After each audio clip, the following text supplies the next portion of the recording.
이 멸망된다. 또 지혜롭다라고 하고는 에돔도 멸망시키겠다. 다메섹과 주변 성읍도 멸망시키겠다. 게달도 하솔도 다 바벨론에 의해서 멸망을 당할 것이다. 엘람도 망한다. 근데 그 엘람은 끝날에 포로가 다시 돌아오게 된다. 뭐 이런 말씀이 기록이 되었습니다.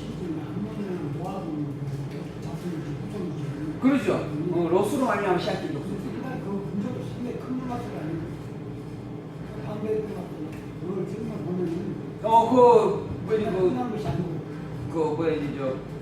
요단이랑 동편 쪽에서 그 동편 지역을 두 개로 나눠갖고 암몬과 모압이 장악을 하고 살았대요. 그 굉장히 큰 나라였다라고 할 수 있죠. 그 세력들이. 하나님께서 그것도 또 승리권승 하신다라고 하셨으니까. 승리권승 하시는 거죠. 아니 이미 노아를 통해서 아담과 노아를 통해서 약속했잖아요. 땅 끝까지 온 세계를 정복하게끔 생육번성하게끔 해주신다라고 약속했잖아요. 그러니까 열방이든 선민이든 간에 생육번성을 땅 끝까지 해가는 거예요. 그게 약속이요. 그러니까 이제 우리의 생각에는 모든 열방들은 다 없애버리고 이스라엘 백성들만 땅 끝까지 생육번성에서 다 채우게 하면 안 됐나? 근데 하나님께서는 가나안 땅만 딱 지적을 해주었어. 가나안 땅이 너희들 땅이다. 그럼 이제 가나안 땅 위에 남은 땅은 어떻게 해야 돼? 열방들을 위해서 채워줘야 돼. 왜? 이미 그 이전 노아에게 땅을 다 채우겠다라고 승인권자 하겠다라고 약속을 하셨습니다. 그러니까 결국은 우리는 옛날에 어떤 분인가 그런 얘기 하시더라고. 당신의 남편 되시는 분이 굉장히 선하고 마음이 여리고 착하셔. 성품이 너무 고우셔. 그래서 당신의 그 남편의 씨앗으로 인해서 많은 자식들이 이 세상에 더 많이 번성했으면 좋겠다.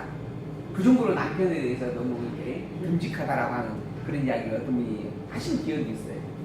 갑자기 그 생각이 났는데. 근데 이제 그런 생각을 하는 거예요.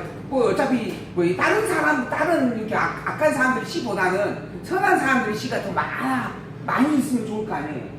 근데 부모가 선하다고 자식이 다 선한가? 아니더라고요. 그게 나의 생각이고 내 바램이고 내 착각인 것이지 하나님께서는 각각의 독립체적 인품을 주셔요.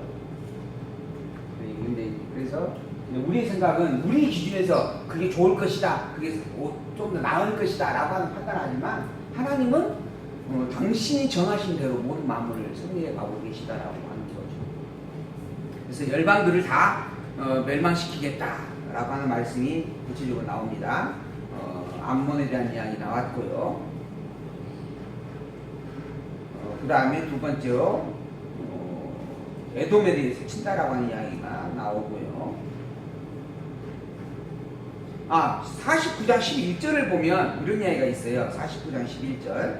내 고아들을 남겨두라. 내가 그들을 살려두리라. 그러니까 지금 에돔을 이제 멸망시키겠다라고 하는 말씀을 하고 있는 거예요. 49장 7절에 보면 에돔에 대한 말씀이라고 그러잖아요. 그 9절. 포도를 거두는 자들이 내게 이르면 약간의 열매도 남기지 아니하겠고 밤에 도적이 오면 그 욕심이 차기까지 멸할 것이다. 이게 에돔을 아주 싹쓸이해버린다 하는 이야기예요. 그러나 내 고아들을 남겨두라. 내가 그들을 살려주겠다라고 하나님께서 이야기를 합니다. 또 더불어서 내 과부들은 나를 의지할 것이다 하면서 나 여호와가 이같이 하노라. 보라, 이 잔을 마시지 않을 자도 마시지 않지 못하겠거늘 내 형벌을 온전히 면하겠느냐? 면하지 못하고 반드시 마시리라 하고 이야기를 하죠. 그러니까 이 잔을 마시지 않으려고 애쓰는 이들이 있어요. 그러니까 나름대로는 하나님 앞에서 죄 짓지 않고 살려고 하는 그러한 몸부림을 하는 자들이 있다라고 하는 거예요.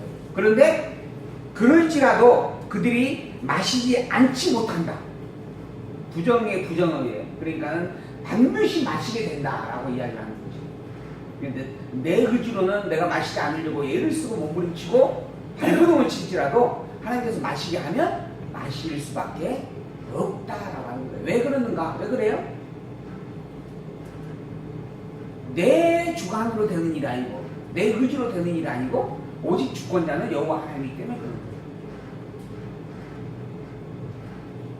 그래서 결국 에돔을 하나님께서 멸망시키겠다라고 하는 말씀입니다.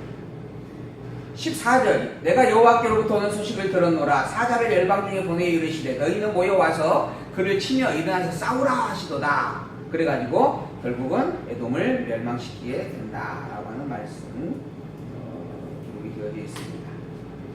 23절에서 27절 다메섹과 주변 성읍에 대해서 또 이야기하신 말씀. 23절 다메섹에 대한 말씀이다 그러죠. 다메섹.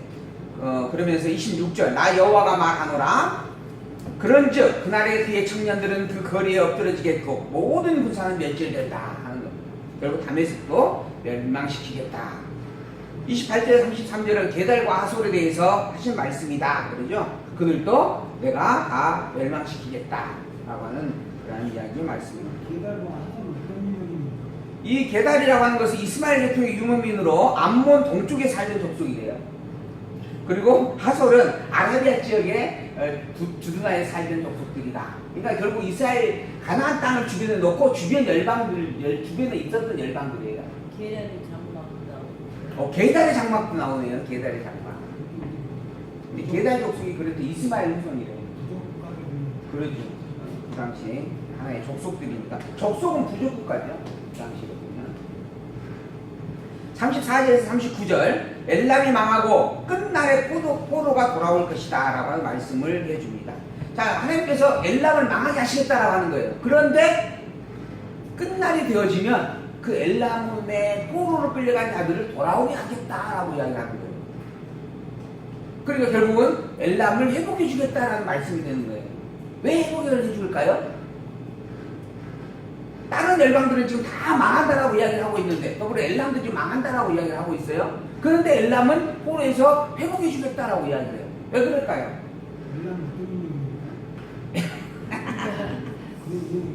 엘람은 셈 족속의 후예로 바벨론 동쪽 사막지대에서 살았다. 이렇게 돼 있더라고요.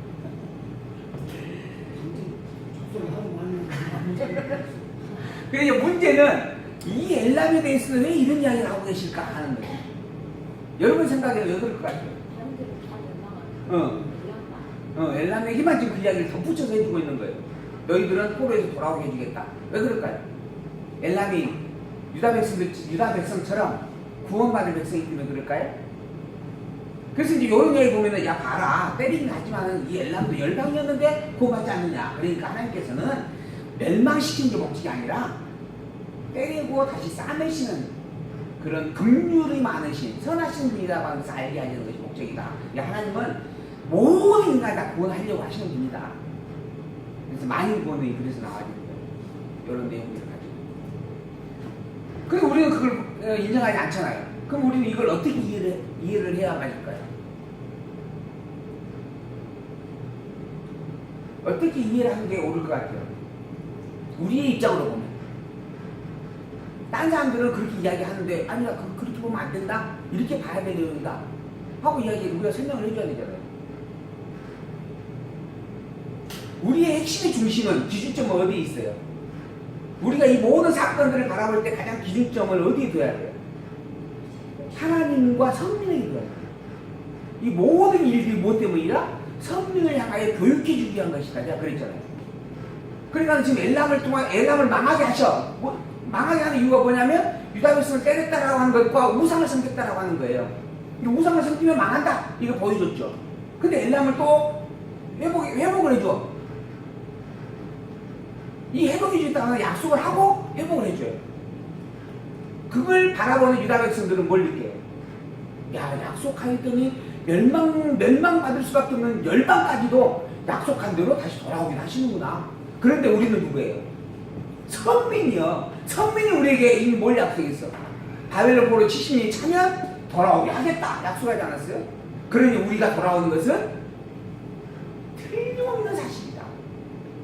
열방조차도 저렇게 약속한 대로 다 이루어주시는데 당신의 백성이 우리에게 약속한 거 이루어지지 않겠느냐 라고 하는 교육. 우리는 그렇게 보는 거예요. 이 본문을. 근데 그렇게 보지 아니하면 열방도 구원 받았어. 근데 이런 이야기에 우리가 응답하기가 참 어렵게 되어지는 거죠. 그래서 우리가 이러한 사건을 보는 데 있어서의 모든 기준점, 오직 여호와 되신 하나님, 그리고 여호와께서 역사를 섭리하는 섭리의 중심에 있는 하나님의 택함 받은 백성들. 요걸 기준에 놓고 항상 그 사건들을 이해를 해가야 할 부분입니다. 저는 그렇게 봐야 맞다라고 봐요. 또 다르게 보시면 좋은 부분에 있어서 이야기를 해주실 수 있기를 바라고요. 그래서 엘람에 대한 이야기 해주었다고 말씀입니다.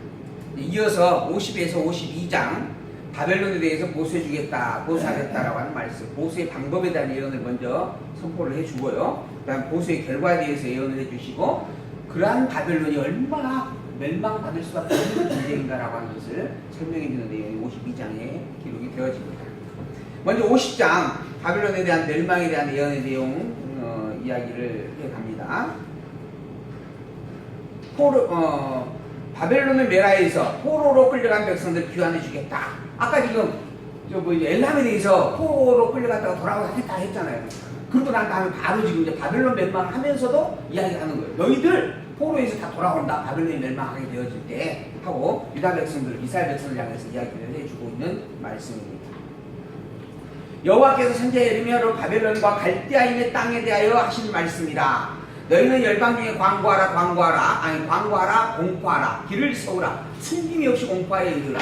바벨론이 함락되고 벨이 수치를 당하며 무로당이 부스러지며 그 신상들은 수치를 당하며 우상들은 부스러진다 하라. 이는 한 나라가 북방에서 나와서 그를 쳐서 그 땅으로 황폐케 하여 그 중에 거하는 자가 없게 함이라. 사람이나 짐승이나 다 도망할 것이다. 이 바벨론에 대한 예언의 말은 지금 현재 이 바벨론에 의해서 주변에 있는 모든 열방들이, 주변에 있는 모든 나라들이 다 정복을 당하고 있는 때예요. 그러니까 그만큼 바벨론이 지금 강성을 이루어가는 때예요. 그런데 그 바벨론을 향해서 멸망할 거다라고 선포를 하고 있어요. 열방들은 지금 멸망을 당하기 직전에 있어요. 그러니까 멸망이 되어지는 것이 눈에 바로 보여요. 그러니까는 하나님의 예언대로 그래 우리 망하는구나, 저들 다 망하는구나라고 누구든지 인정을 할 수 있어요. 거기에 강자가 바벨론이에요. 그죠?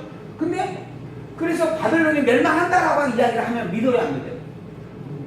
못 믿을 수가 없는 상황에 처해 있는 거예요. 근데 하나님은 지금 그걸 선포를 하고 있는 거예요.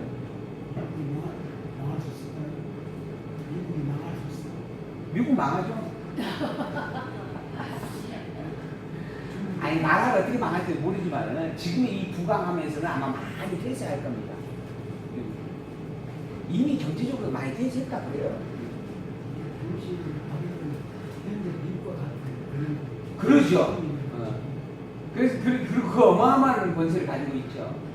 근데 미국이 언제 망할지는 몰라요. 지금 이 시대에서. 그러나 분명한 것은 미국이 망한다라고 하는 건 세계가 종말을 구하고 있으니까 망한다라고 하는 건 분명한 일이고, 경제적으로는 어떻게 될 것인가? 이제 우리가 셈과 함과 야벳의 예언을 가지고 이야기를 하는 부분이 있죠.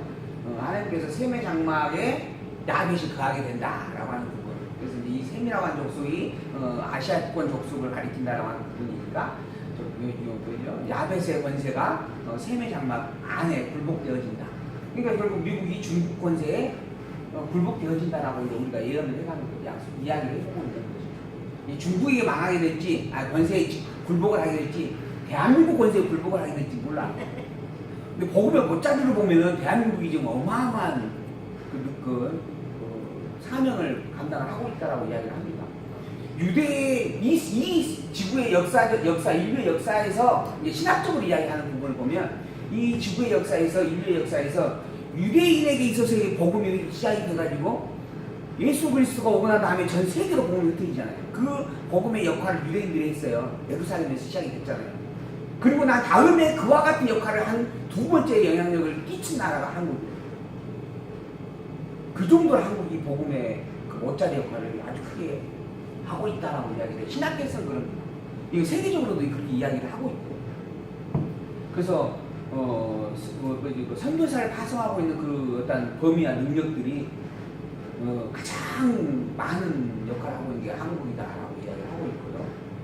또 가장 가지 않으려고 하는 지역들이 있어요. 그리고 그쪽으로 갔다가도 막 일부러 돌아오라고 이렇게 해서 막 빼는 그런 곳들이 많이 있죠. 그만큼 위험한 곳들인데, 근데 그런 곳들을 찾아가는 게 한국이에요. 그래서 정말 참 큰 역할을 한다라고 하는 게 아니라 이제 어떻게 될지 모르지만 어떻게 보면 이 나라가 이 조그마한 나라가 이 강대국들 사이에서 버티고 있는 것도 참 기적 같은 일이 그것도 합쳐져도 조그만데 그 반토막으로 딱 나눠져가지고 그런데 그 반토막짜리가 이 전 세계에서 모르는 나라가 없어요. 그거 되게 기적 같은 일이에요. 기적 같은 일. 이번 뭐 이제 TV 보다 보면은 뭐 무슨 어게인 뭐 그 가수들이 가가지고 이게 길거리 공연을 하는 그런 프로그램이 하나 있어요. 근데 가서 하면 한국말을 하는데도 뭔 말인지 모르면서 다 듣고 박수를 치고 감정이입이 될 정도로 이야기를 합니다.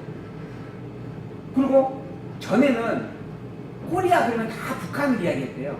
하도 북한이 유명해서. 근데 지금 사우스 코리아를 아주 너무너무 다 알고 있다고. 그리고 뭐 현지에서 먹힐까 뭐 그런 프로그램도 하더라고요. 보신 분 있어요? 근데 거기 가면 이제 뭐 베트남이니 뭐 어디니 인도니 이런 데 가가지고 그곳에서 직접 이렇게 음식을 만들어서 이렇게 팔고 하는 그런 프로그램을 하는데 가면 한국말을 하면서 음식을 주문하는 사람들이 의외로 많아요. 그러니까 그만큼 이 한국이라고 하는 부분을 전 세계가 알고 있는 상황이 되고 있어요. 참 그것도 기적이라고 저는 봅니다. 기적. 그러나 이제 그것이 아마 내가 이제 그 신학계에서는 복음의 어떤 역할을 간단하게 하시려고 행하셨던 일들이었다라고 이야기를 하는데, 근데 그 복음이 지금 너무 이제 좀 혼돈되어져 버려가지고 그래서 한국 교회가 심각하다라고 하는 이야기를 답변을 하고 있는 부분입니다. 50장 4절 나 여호와가 말하노라 그날 그때 이스라엘 자손이 돌아오면 그와 함께 유다 자손이 돌아올 것이다. 그러니까 바벨론을 멸망시켜요. 근데 바벨론이 멸망시킴과 동시에 누구에게 유익이 되는가? 유다 백성들에게, 이스라엘 백성들에게 유익이 되는 거예요. 왜? 이미 하나님은 바벨론 포로로 그들을 보내고 난 다음에 70년 기간이 차게 되어지면 바벨론 포로에서 그들을 다 돌아오게 하겠다라고 약속을 했기 때문이죠. 이게 바벨론 멸망은 기정사실, 멸망은 반드시 유다가 회복된다라고 하는 사실을 담고 있는 거예요. 그래서 같이 이야기를 하는 겁니다. 바벨론 멸망한다. 그런데 그와 동시에 유다 너희는 돌아오게 되는 것이다. 이미 약속한 약속을 다시 한번 확인을 해주고 있는 그런 말씀의 내용입니다. 그러면서 11절, 16절 유다를 정복한 바벨론을 멸하여 보수해주겠다라고 이야기를 합니다. 나의 산업을 노력한 자여 11절 너희가 즐거워하며 기뻐하며 곡식을 가는 송아지같이 뛰며 힘센 말같이 다 울었다. 이 유다를 짓밟고 다녔다 하는 겁니다. 그러나 13절 여호와의 진노로 인하여 거민이 없는 온전한 황무지가 될 것이다 하는 거죠. 너희들이 다 멸망하게 된다. 그래서 바벨론으로 지나는 자마다 그 모든 재앙을 놀라고 비웃게 될 것이다. 어떻게 바벨론이 멸망할 수 있느냐? 상상도 못했다 하는 거지.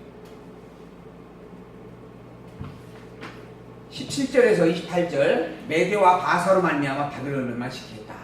아예 명확하게 이야기합니다. 누가 바벨론을 멸망시키는가? 메대와 바사를 통하여 멸망시키겠다. 17절 이스라엘은 흩어진 양이다 하는 거죠. 처음에는 아수르 왕이 먹었어요.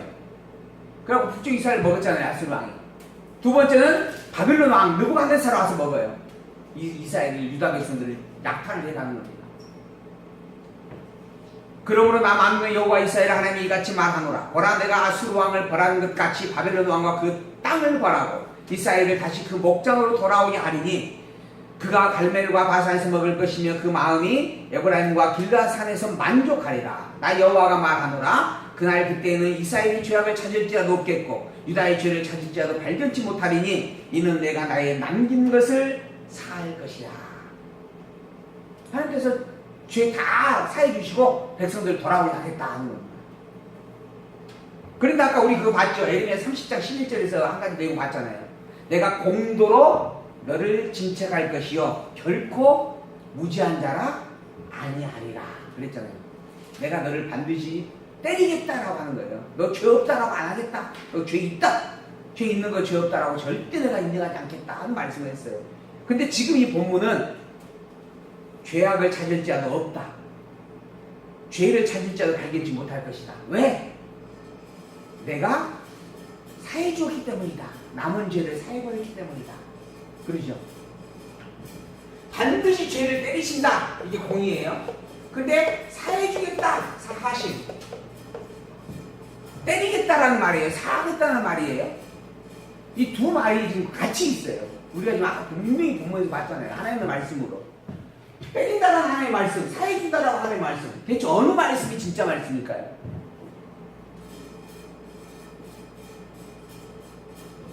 어느 말씀이 진짜예요? 둘 다 진짜예요. 근데 이 둘은 겹치는 말이에요. 충돌되는 말이에요. 내가 절대 너 죄 없다 아니하겠다 그랬잖아요. 근데 내가 너의 죄 모든 걸 다 사해주겠다 하는 거죠. 그래서 이것을 나란히 보면 충돌이 되는 거예요. 근데 이 말을 하나님이 다 하고 있는 말이에요. 하나님의 말씀이요. 그럼 우리는 이 말을 어떻게 이해해야 되는가? 죄에 대하여서는 반드시 때려요. 때림. 죄에 대해서 때림. 그러나 아까 뭐라 그랬어요? 열방을 다 멸할지언정 너희는 남기겠다 이야기했잖아요. 근데 남긴다라고 하는 과정 안에서 때리시는 거예요. 그게 하나님께서 유다 백성에게 적용하는 공의의 섭리였다라고 하는 거예요. 이게 사람이라고 하는 범주 안에 공의가 있는 거예요. 은혜 언약이라는 범주 안에 행위 언약이 있는 거예요. 그래서 이제 이 구도를 우리가 유기체적 구도로 이해한다라고 이렇게 표현을 하는 겁니다. 근데 우리는 이제 그런 이야기를 많이 해요. 하나님의 공의의 심판은 긍휼의 섭리 안에서 이루어지는 과정의 섭리다라고 하는 거죠. 근데 그런데 이제 더불어서 이제 뭐 있죠? 조금 뒤에 이제 나오는 본문이 있으니까 그때 살펴보십시오. 29절에서 40절. 여호와께서 교만한 바벨론을 칼과 가뭄으로 진멸하겠다. 교만한 바벨론을 멸망시키겠다라고 이야기하는 그런 말씀. 그리고 바사왕 여러 왕들을 통해서 바벨론을 멸하겠다라고 하는 말씀. 바사를 통해서 바벨론을 멸하겠다라고 하는 말씀. 이거 70년 후에 있을 이야기입니다. 그걸 분명하게 확인을 해주고 있는 그런 말씀들이 있습니다. 45절을 보면 바벨론에 대한 나 여호와의 도모와 갈대아에 있는 땅에 대하여 경영한 나 여호와의 뜻을 들으라 하는 거죠. 여호와 하나님께서 바벨론을 어떻게 섭리하실 것인가 라고 하는 정한 뜻을 밝혀주겠다라고 하는 겁니다. 들으라. 양떼의 어린 것들을 그들이 반드시 끌어가고 그 처소로 항복케 하리니 바벨론에 함락하는 소리에 땅이 진동하며 그 부르짖음이 열방 중에 들리리라 하시도다. 하나님께서 바벨론을 반드시 멸망시키겠다라고 이야기하는 내용입니다. 이어서 51장. 그러한 보수로 인해서 바벨론이 어떠한 처참한 몰골을 갖게 될 것인가 그 결과에 대한 이야기를 해주게 되어집니다. 바벨론의 멸망의 결과는 유다 백성들의 회복과 연결이 되어집니다. 그래서 1절에서 14절 바벨론을 쳐서 백성을 귀환시키겠다 하고 이야기하죠. 바벨론의 멸망을 통하여 유다 백성 너희들을 회복해 주겠다라고 하는 말씀이 51장 1절입니다. 여호와께서 이같이 말씀하시되 보라 내가 멸망시키는 자의 마음을 일으켜 바벨론을 치고 또 나의 대적하는 자 중에 처하는 자를 치되 아끼지 아니하고 군대를 다 진멸하겠다라고 이야기를 해주고 있습니다. 그래서 5절 대저 이스라엘과 유다가 이스라엘의 거룩한 자를 거역함으로 죄과가 땅에 가득하나 그 하나님 만군의 여호와에게 버림을 입지 아니하였다. 이스라엘 백성들이 죄가 참 넘쳐나지만 그러나 여호와 하나님에게 버림을 입지 아니하였다. 아까 우리 그 본문에 있던 이제 처음에 뭐죠? 9절로 우리가 처음에 봤던 그런 내용입니다. 이스라엘과 유다 54장이라고 표현했던 부분에 54장이 아니고 51장 5절 이야기입니다. 대개 이스라엘과 유다가 이스라엘의 거룩하신 자를 거역함으로 죄가 땅에 가득했어요. 그러나 하나님 만군의 여호와께서 버림을 입지 않았다. 여호와에게 버림을 입지 않았다. 하나님께서 그들을 아주 버리지는 않으셨다. 바벨론 가운데서 도망하여 나와서 각기 생명을 구원하고 그의 죄악으로 인하여 끊침을 보지 말지어다. 이는 여호와의 보호세 때니 그에게 보복하시리라. 여호와께서 바벨론을 보복하실 것이기에 그때 빨리 바벨론을 떠나서 돌아오라 하는 그런 말씀입니다. 또한 9절을 보면 우리가 바벨론을 치료하여 하여도 낫지 아니한즉 버리고 각기 고토로 돌아가자. 그 화가 하늘에 비쳤고 궁창에 달하였다. 이게 주변 열방들이 하는 이야기예요. 바벨론에 속국을 있던 자들이 이제 바벨론에 종살이하면서 바벨론에 그 군대를 보내고 함께 이제 바벨론의 군인이 되어 싸웠던 그런 부분이 있겠죠. 근데 그러한 자들이 야 바벨론이 어떻게 이렇게 망할 수 있느냐? 이 바벨론과 함께 있다가는 우리도 망하겠다. 그래서 우리 원래 고향으로 다 돌아가자 하고 다 이제 흩어져 버린다 하는 이야기입니다.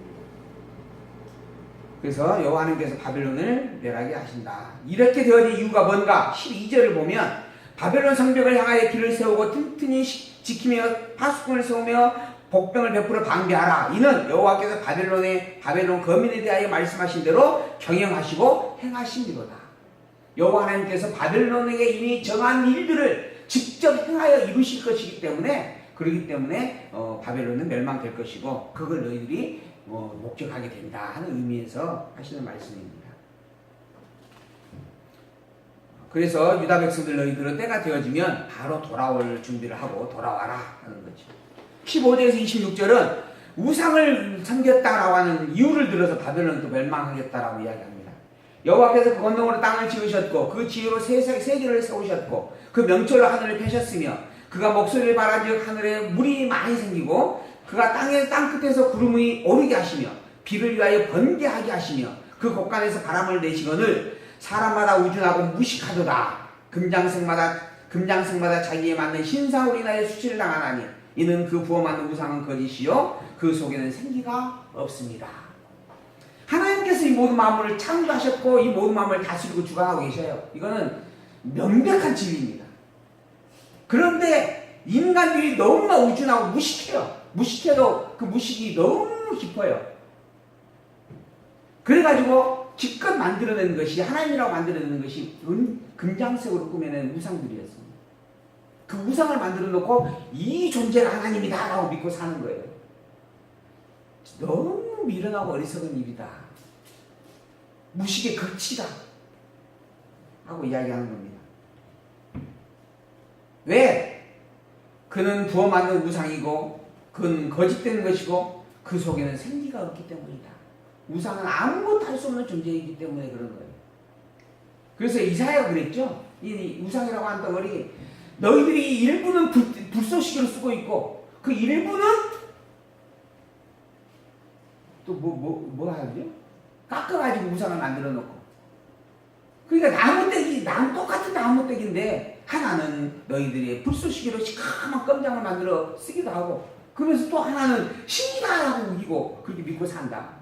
어떻게 그럴 수 있느냐? 왜 그럴까요? 왜 그래요? 여기 있잖아요. 미련하고 우준해서 미련이 극심하기 때문에 그러는 거예요. 그래서 제가 저희 어머니 볼 때마다 그 미련함이 극심하더라. 내일 모레가 또 무슨 탄신일이라고 그러잖아요. 그래서 내가 내려가 보지도 않아요. 가서 용돈이라도 좀 이렇게 드리고 오게 되어지면 틀림없이 그걸로 거기 갈 거니까.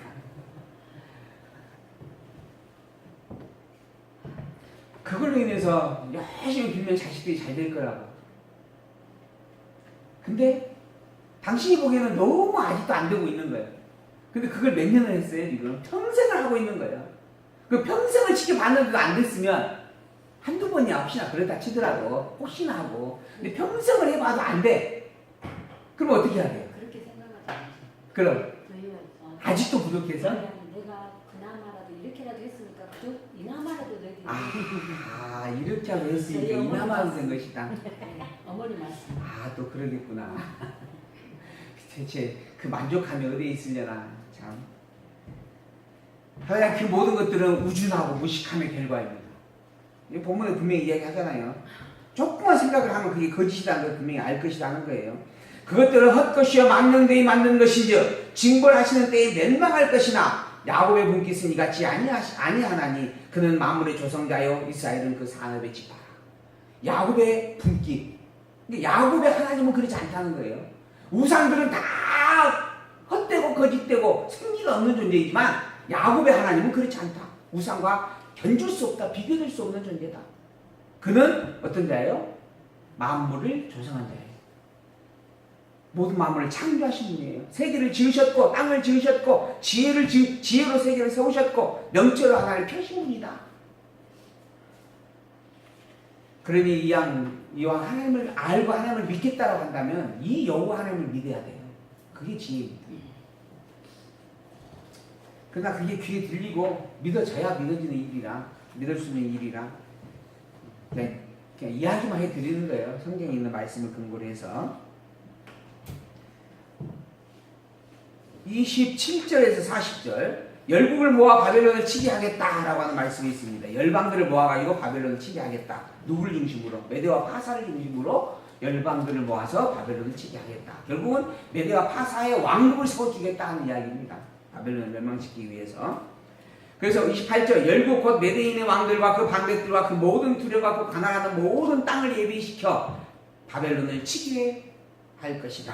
그죠? 나 여호와가 바벨론을 쳐서 그 땅으로 황무하게 하여 거민이 없게 할 경영이 섰습니다. 여호와는 그렇게 정하셨고 그렇게 다짐을 하셨다는 거예요.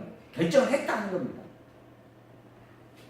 창조주 하나님이 결정을 했으니 바벨론의 멸망은 반드시 이루어지게 되어야 됩니다. 그게 하나님이에요. 이어서 41장에서 41절에서 53절, 백성에게 규환을 권하면서 망한 바벨론의 참상을 예언으로 이야기해 주게 됩니다. 슬프다, 세상에 함락되었도다. 온 세상에 칭찬받는 성이 빼앗겼도다. 슬프다, 바벨론이 열방 중에 황폐하게 되었구나. 멸망했다는 이야기죠. 그러면서 50절, 칼을 명한 자들이 서지 말라. 행하라. 원방에서 여호와를 생각하며 예루살렘에 너희 마음을 두라. 그때 되어지면 얼른 예루살렘으로 돌아오라 하는 이야기입니다. 52절, 그러므로 여호와께서 가라사대 보라, 날이 이르리니 내가 그 조각한 신상을 벌할 것이라. 상함을 입은 자들이 그 땅에서 신음하리라. 여호와의 말이니라. 바벨론을 다 멸망시킨다. 그러니 그때가 되어지거든 너희들은 빨리 돌아오려고 애를 써라 하는 거죠. 54절에서 64절, 바벨론 보응에 대한 하나님의 말씀, 이걸 기록을 해가지고 예언하게 한다는 이야기입니다. 바벨론에서 부르짖는 소리여, 이게 멸망할 때 그들의 울부짖는 소리에 대한 이야기입니다. 갈대아인의 땅에 큰 파멸의 소리다 하는 겁니다. 멸망시키는 자가 바벨론에 임하였어요. 그래서 바벨론이 멸망하게 되어집니다. 그 멸망시키는 자가 누군가? 보복하시는 하나님이에요. 누구에 대한 보복인가? 이스라엘에 대한 보복이죠. 이스라엘 하나님으로 이스라엘에 대해서 보복해 주시는 여호와이시다. 그래서 반드시 보호하시는 분이에요. 열방들을 멸망시키는 겁니다. 만군의 여호와라 일컫는 왕이 이같이 말씀하셨어요. 내가 그 방백들과 박사들과 감독들과 관장들과 용사들로 취하게 하리니 그들이 영영이 자고 깨지 못하나. 영영이 자고 깨지 못해. 죽는다는 이야기예요. 다 멸망한다. 여호와께서 이같이 말했다 하는 겁니다. 그러면서 이제 60절, 51장 60절